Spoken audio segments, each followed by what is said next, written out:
folks, this is Demis from Patriot Crafts. I wanted to show you guys my new flattening sled that I built out of linear rails.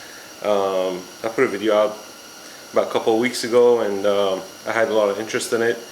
A lot of people asked how I built it, so I'm just doing a build video to show you guys how I put it together, and I will include the parts list down below to include the links, and I will show you guys step by step of how I put it together and what was involved. Total cost for this build was about $230, give or take five or 10 bucks. Let's say $240. But I have not tested it yet, so you guys are going to be the first people to watch me use it and test it. So let's get started. Okay folks, first thing I'd like to show you guys is the actual router. This is a Harbor Freight router, plunge router, but if you can see, I took out the spring that was here only because I want to get a little bit more depth for my router, and putting the spring back is not that hard, but I think this is the best way. What I'm going to do is I'm going to replace this and put some sort of screw so I can adjust the height with just a screw instead of, you know, guessing, I guess.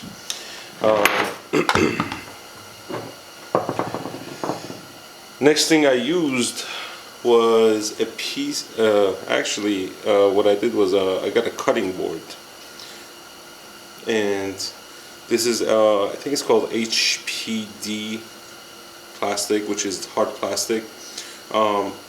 This is the part that will go, let me show you guys, here to basically keep the distance, keep these two rails stable and not have them move left or right while the router is going back and forth. The main piece is this piece here, which I also built out of scratch. I'll put the dimensions here, so for people that want to follow the same example, you guys can use the same example.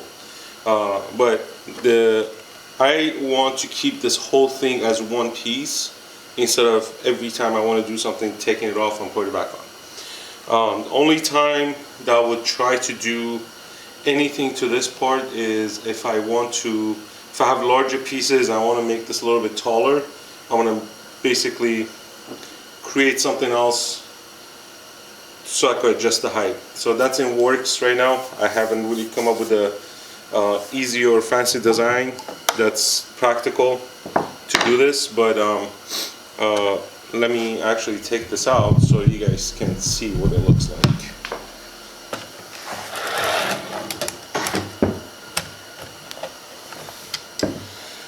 So this is the piece of cutting board that I cut out this is for the vacuum, and this is for the router that's going to sit in there. This one's loose. I'll fix that.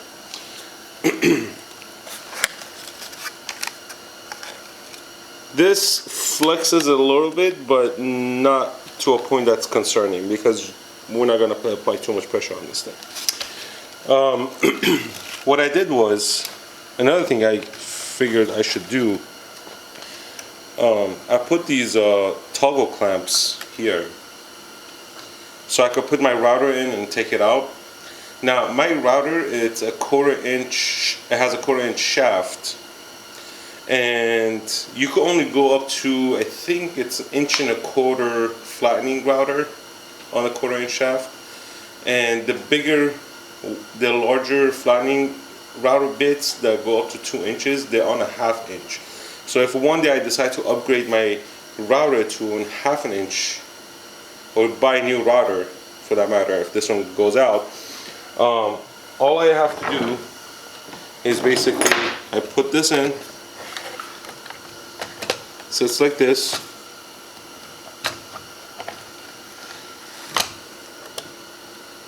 Do that. Do that. And the rattle's in place. It does not shift. It shifts a little bit, but I'm not really concerned about that. Oh, I know why. Let me.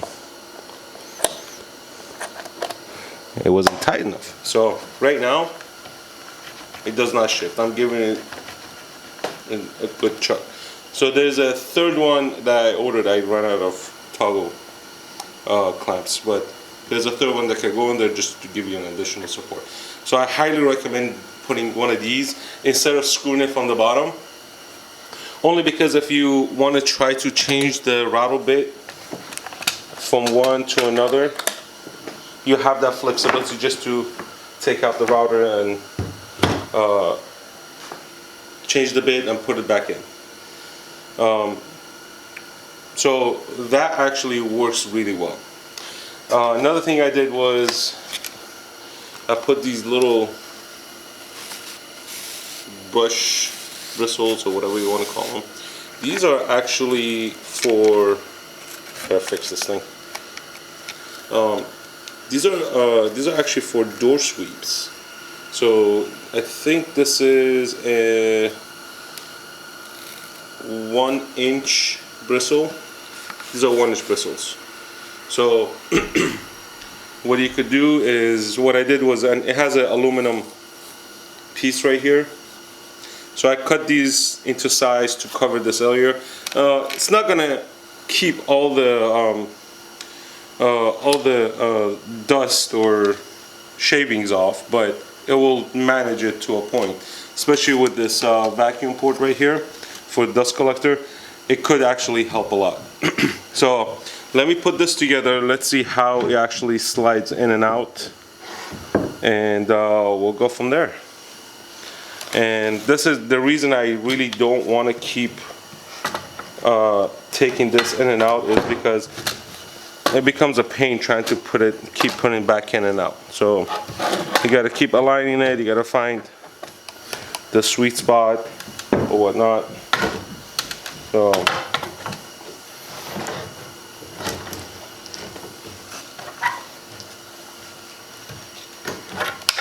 but once it's in, it's in. Then you have these that are for this rail right here. As you can see, I don't have a stop at the end of the rail right here. What I was planning to do is just put clamps, and that should be my stop for these. So they are pretty smooth. They do have a little play, but it's not a big deal, because once you attach to this, it's pretty stable. So let's do that. So this is the piece I built. What happens is these ones, they go with these right here. So these get attached first.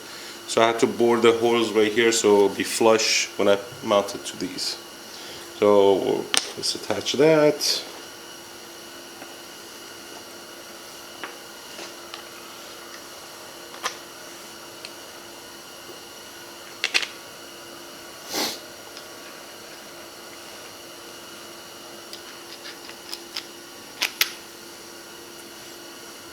So it's a pretty tight, let me see if I can get this focus. It's a little tight, but it works.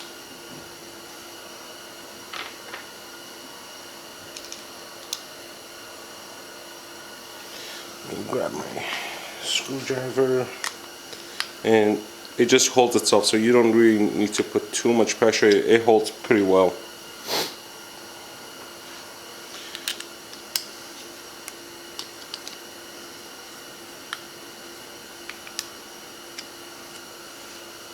So that's one. Let's put the other one in, put the screws in. And I like these pieces to be on the outside.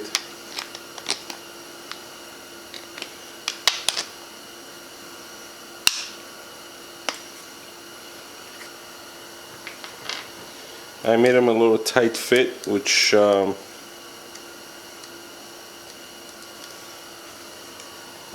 which helps for the stability, but I find it to be a little bit harder to push them through these sometimes. But if you do, if you actually pre-measure everything and do everything by measuring twice and cutting once, you should be fine. I don't see it being a problem. So next, we're gonna mount this to the bottom bearings. So I put one stuff on the outside, then come here and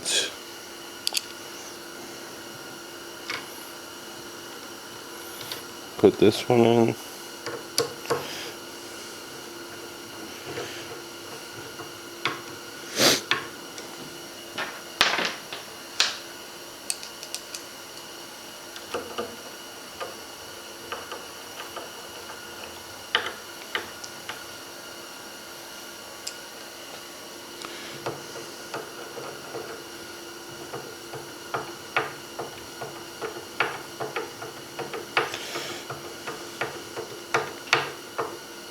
So one thing you could do, whoever that's gonna build this again, you can make this piece a little bit longer if you choose to, if you want to, and make these not to sit over these. I prefer to sit over this, just creates a little bit more stability than I like it if you don't, unless you're using some sort of heavy steel or aluminum that's not gonna bend, then yeah, then you can do that.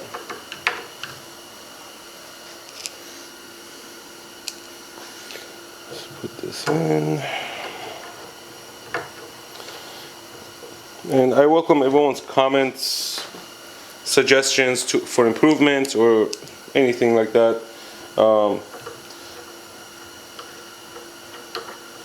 I work out of my garage, so I like everything to be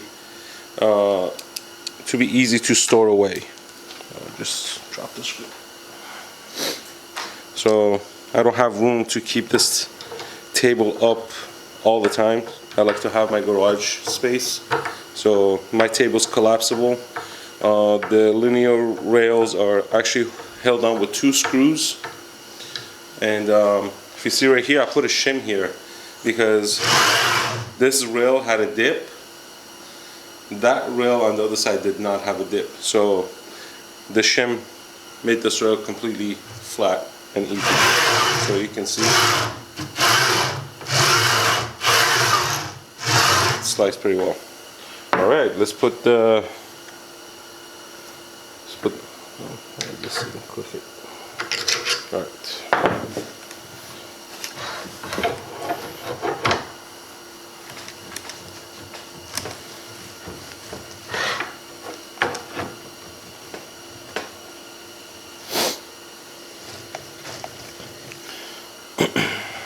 And this is one reason, because I don't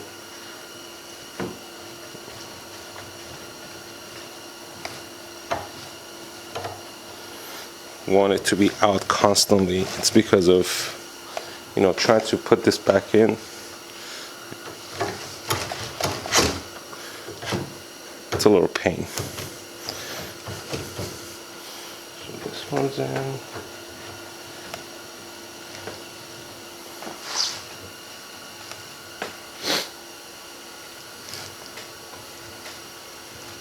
Maybe I should go loosen that up a little bit on the other side. Make sure all the screws are loosened.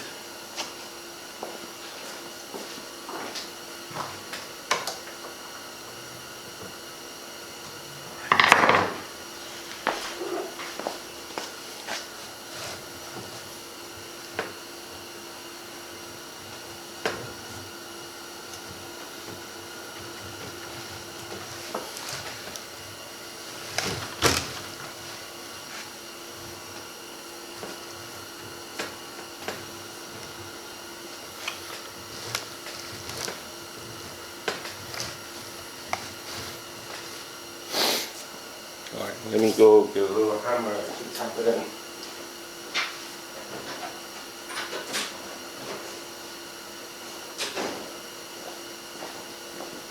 in the hole, just being stubborn.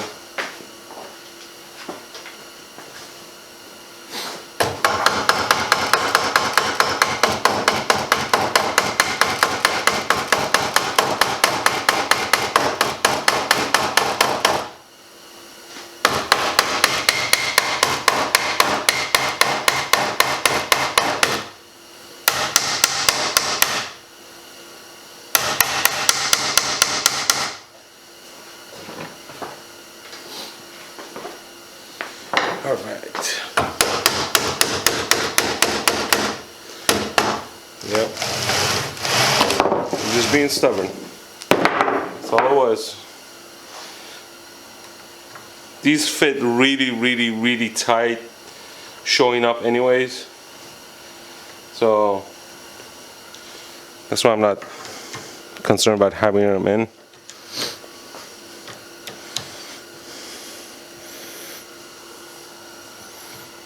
Okay, that was tightened.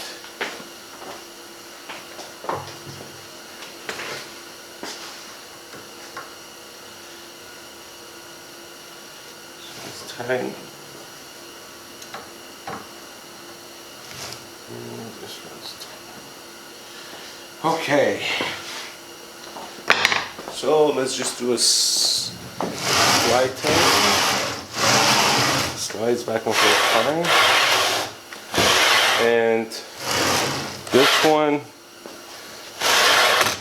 it's a little tough sliding, but I want it that way because it gives you a little bit more stability. The first one that I made was not as smooth. It was really smooth, and you could just slide back and forth. But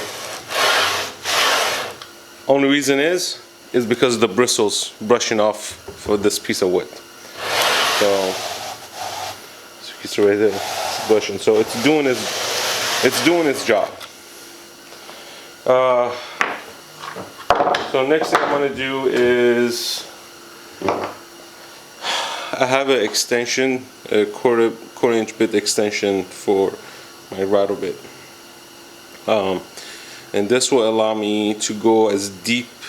Really, like if I have a thinner piece of wood that I like to flatten, I could use that. So I'm gonna put this in the router and give it a try. So that goes in there, and this is exactly why I like to have that in there, because now I have plenty of room to work with. I don't have to worry about my router not plunging deep enough.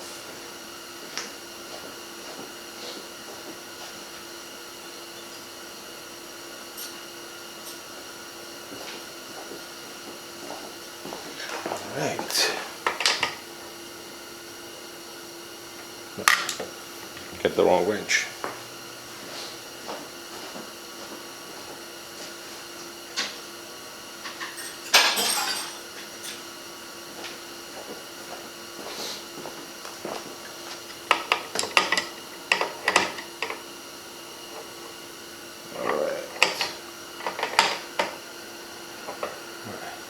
That's tight enough. Alright guys, I'll be back with once it's set up. We'll do a demonstration. Okay guys, I'm back. Router is installed, vacuum hose is installed, router has been dropped to the lowest point of the wood, which is this part right here. Now let's give it a shot, see if it's gonna work.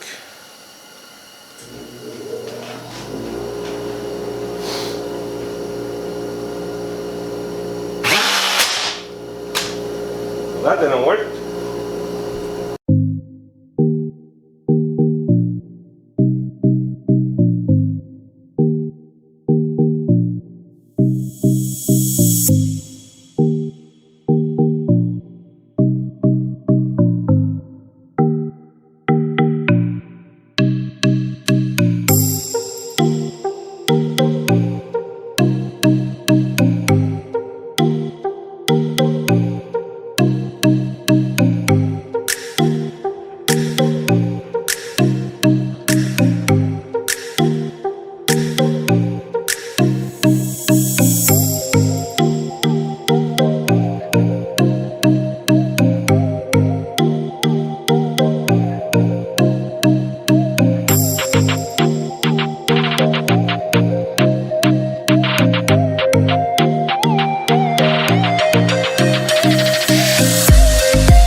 Okay, we are back. So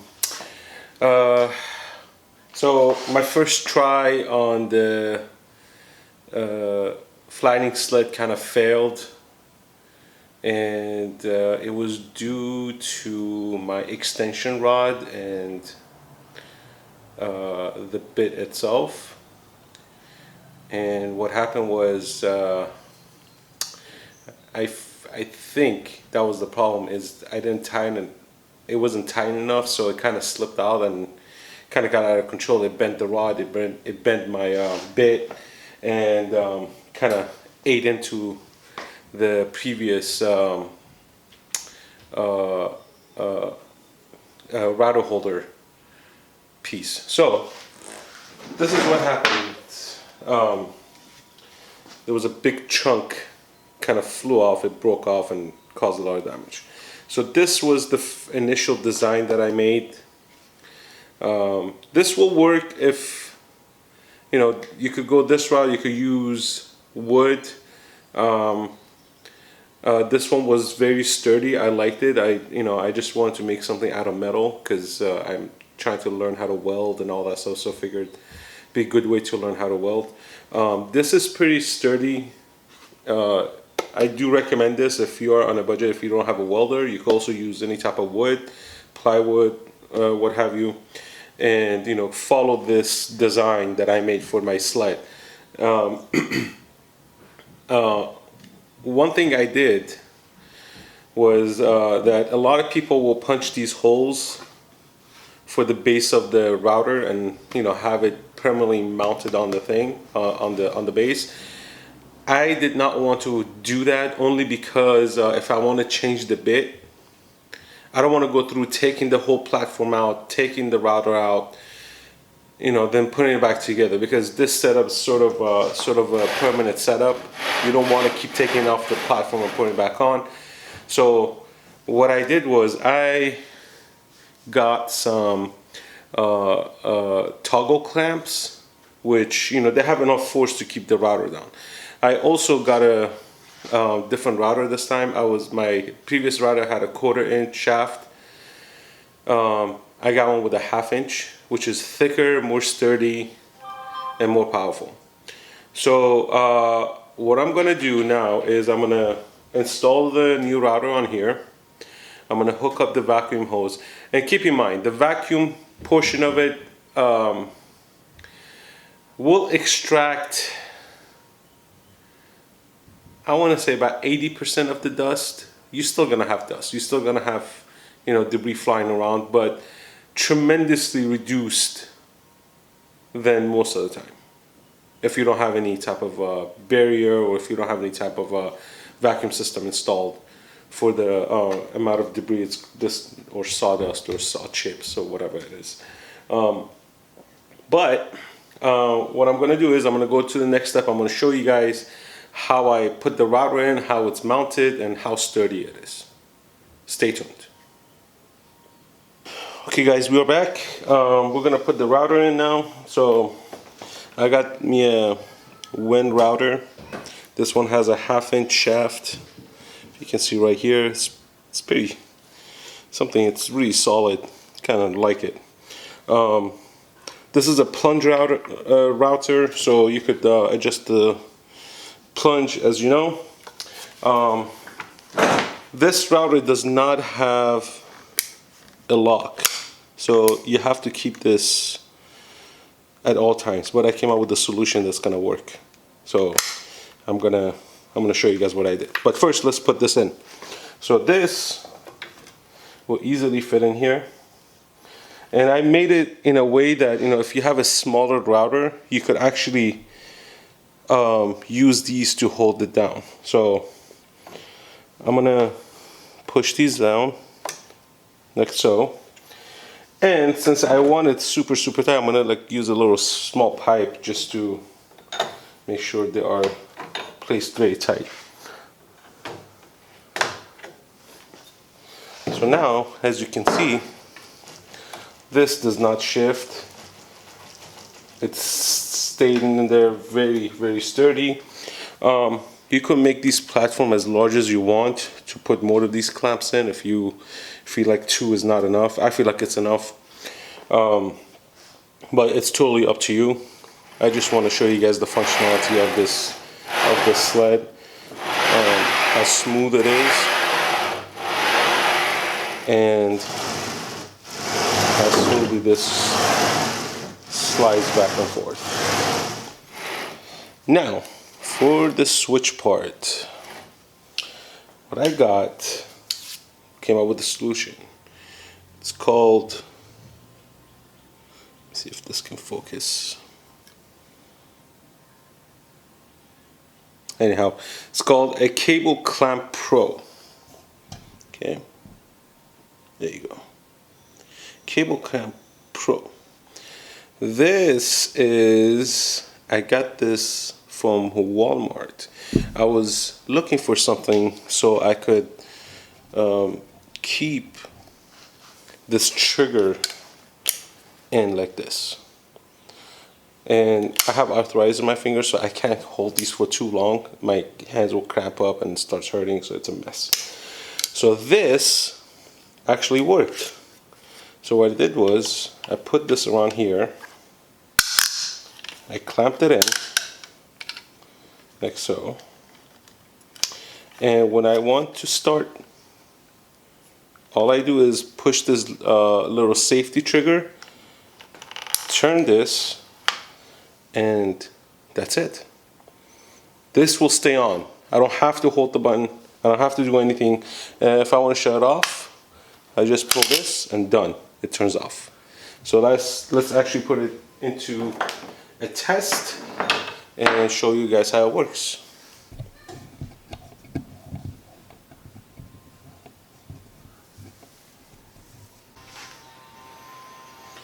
Okay, here we go. We're gonna put this to a test. Let's see how it works.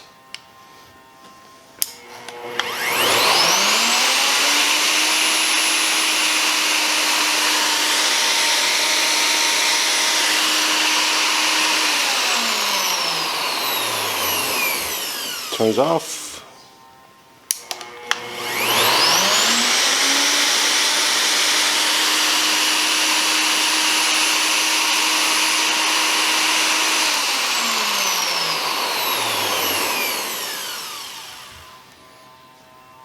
Pretty good, pretty independent.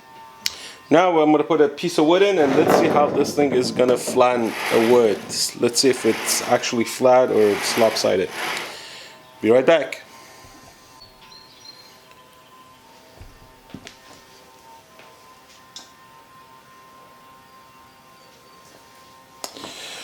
Okay guys, we are back. We are going, actually I'm gonna go and try to flatten this piece of wood right here. I'm gonna go, let's see how long I could flatten it for.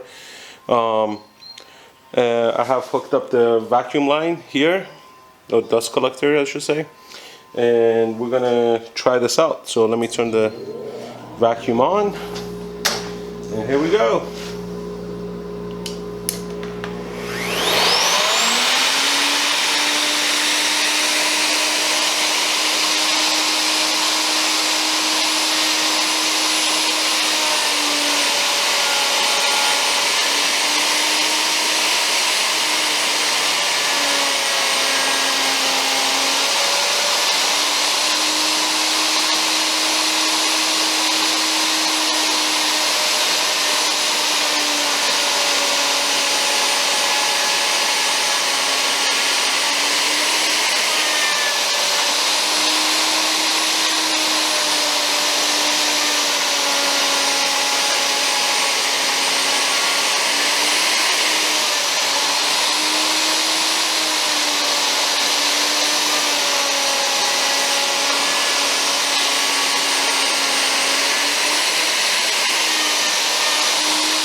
So that was very dusty, but not as dusty as I expected. But one of my brooms fell off, so I got to go back and fix it. Not a big deal. But let me see if I could zoom in into here so you guys can see. Get it focused. So this is the flattened surface. So let's see how flat it actually came out. Look at that. It is actually pretty flat. This is very, very flat. If I put it like this, it's pretty flat. Of course, you're gonna have to do a finish sand on this, but the process is the same. This is actually a very thick piece of wood, and if you see these two holes right here, I put this here. If you have a thicker piece of wood that you want to put on here, you could adjust these bars to sit higher and flatten a thicker piece of wood. This one is, let's see how thick this thing is. This is 2¼ inches thick, about 2¼ So it's a pretty thick piece of wood. And if you put it up here on this, you can cut up to 6½ inches. So just about 6½ inches thickness. Now you could choose to make these taller. You know, you could make them as high as you want, I guess. But the higher you go, the more unstable they lose stability. So unless you start putting like a stability bar right in between these two on both ends, so you don't have any, you know, slag or, you know, curvature. But you know, it works. I will put a product list at the bottom of the video. I'll put the links to all the stuff that I used here. They are available. I don't think there's any specific thing that you have to buy that you can't find. These are door sweep brushes, and they work pretty well. I just have to I use this for my different ones, so I use different pieces. That's why these came out. But I'm gonna get one that's like one solid piece, so I don't have to deal with them falling out and all that stuff. But I welcome everyone's comments, suggestions. If you have any, let me put the camera here. If you have any suggestions, if you think I should do more videos like this, I have like a few more videos I'm gonna put out on different topics, you know, DIYs, how to modify, you know, simple stuff that, you know, you have laying around the garage to better, you know, create a cleaner workspace, if you say. I created some vacuum ports for my tools that, you know, create a lot of dust. But anyhow, thank you for tuning in. Thank you for watching. Please share, subscribe, and push the like button, and also push that ring bell so when I upload new videos, you'll be notified. Take care.